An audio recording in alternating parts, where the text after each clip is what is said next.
الرحمن الرحیم حامیم والکتاب المبین انا انزلناہ فی لیلۃ مبارکہ۔ اللہ رب العزت کا ارشاد گرامی ہے کہ ہم نے قرآن مقدس کو جو روشن کتاب ہے اس میں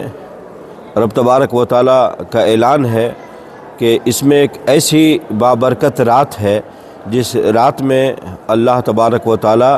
اپنے بندوں کے حوالے سے سال بھر کے فیصلے سناتا ہے۔ رزق کا معاملہ ہو یا عمر کا، کاروبار کا معاملہ ہو یا کاشتکاری کا، بہرحال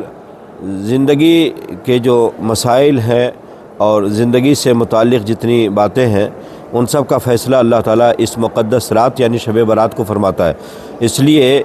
اس رات کو زیادہ سے زیادہ انسان کو چاہیے کہ اپنا وقت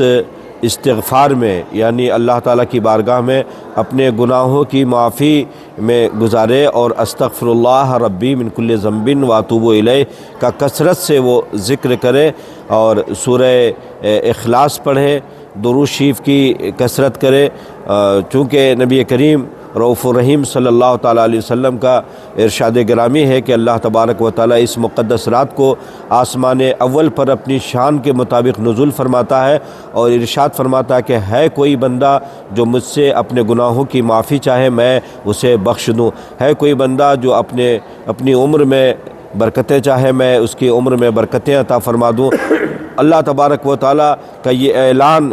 سر شام سے لے کر صبح کی سپیدی تک جاری اور ساری رہتا ہے۔ اس لیے اس رات کو بجائے اس کے کہ ہم کسی خرافات میں اپنی زندگی کو گزاریں یا اچھل کود میں ادھر ادھر گاڑیاں دوڑاتے پھریں، ان سب باتوں سے بچیں، پٹاخے وغیرہ نہ چھوڑیں اور اپنی زندگی کو سنوارنے کے لیے اللہ کی عبادت زیادہ سے زیادہ کریں، اور عبادت وہ یہ ہے کہ کثرت سے نماز پڑھیں۔ ہر رکعت میں سورہ فاتحہ کے بعد کم از کم 3 بار سورہ اخلاص پڑھے، جو قرآن مجید کی ایک مختصر سی صورت ہے، مگر اللہ تبارک و تعالیٰ نے اس کی اتنی فضیلت بیان فرمائی کہ سورہ اخلاص کو 1/3 قرآن قرار دیا ہے۔ تو اگر کوئی بندہ نماز میں یا غیر نماز میں اگر 3 بار سورہ اخلاص پڑھتا ہے تو اس کا مطلب یہ ہوتا ہے کہ اس کو پورا قرآن مجید پڑھنے کا ثواب ملتا ہے۔ اس لیے میں عام طور سے لوگوں سے کہتا ہوں کہ نفل نمازوں میں اس سورت کو اپنی نماز کا حصہ بنائیں اور سورہ فاتحہ کے بعد 3 بار سورہ اخلاص کی تلاوت کریں، اور پھر سلام کے بعد درود شریف، استغفار اور تیسرا کلمہ سبحان اللہ والحمد للہ ولا الہ الا اللہ واللہ اکبر، اس کی کثرت کریں اور اللہ تعالیٰ سے اپنے گناہوں کی معافی چاہیں۔ اس رات کو اپنے لیے، اپنے مرحومین کے لیے جو ہم سے رخصت ہو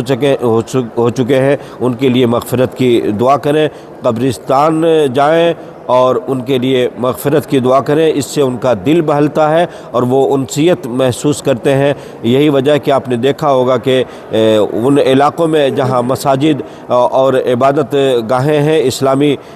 عبادت گاہیں ہیں، وہاں لوگ الحمدللہ اس رات کو جاگتے ہیں اور نمازیں ادا کرتے ہیں، کثرت سے وہ دعائیں کرتے ہیں۔ چونکہ غریب نواز کی بارگاہ الحمدللہ ہمارا مرکز ایمان ہے اور مرکز عبادت ہے، یہاں کے لوگ تو الحمدللہ آتے ہی ہیں، ان کے علاوہ پورے ہندوستان سے وہ خوش نصیب جن کو دیار غریب نواز میں حاضری کی سعادت ملتی ہے وہ یہاں آ کر کثرت سے وہ اللہ کی عبادت کرتے ہیں اور اپنے لیے اور اپنے ملک ہندوستان کے لیے وہ دعائے خیر کرتے ہیں۔ ہم بھی دعا کرتے ہیں اس رات کے آنے سے پہلے اور ایڈوانس میں میری دعا ہے کہ اللہ تبارک و تعالی ہمارے ملک میں امن و امان، سکون و سلامتی عطا فرمائے، بھائی چارہ عطا فرمائے اور ہماری دنیاوی زندگی اور اخروی زندگی کو اللہ تعالیٰ بہتر فرمائے، ہمیں گناہوں سے پاک و صاف فرمائے اور ہمارے مرحومین کی اللہ تبارک و تعالیٰ اپنے فضل و کرم سے مغفرت فرمائے۔ آمین بجاہ سید الانبیاء والمرسلین محمد بشیر القادری۔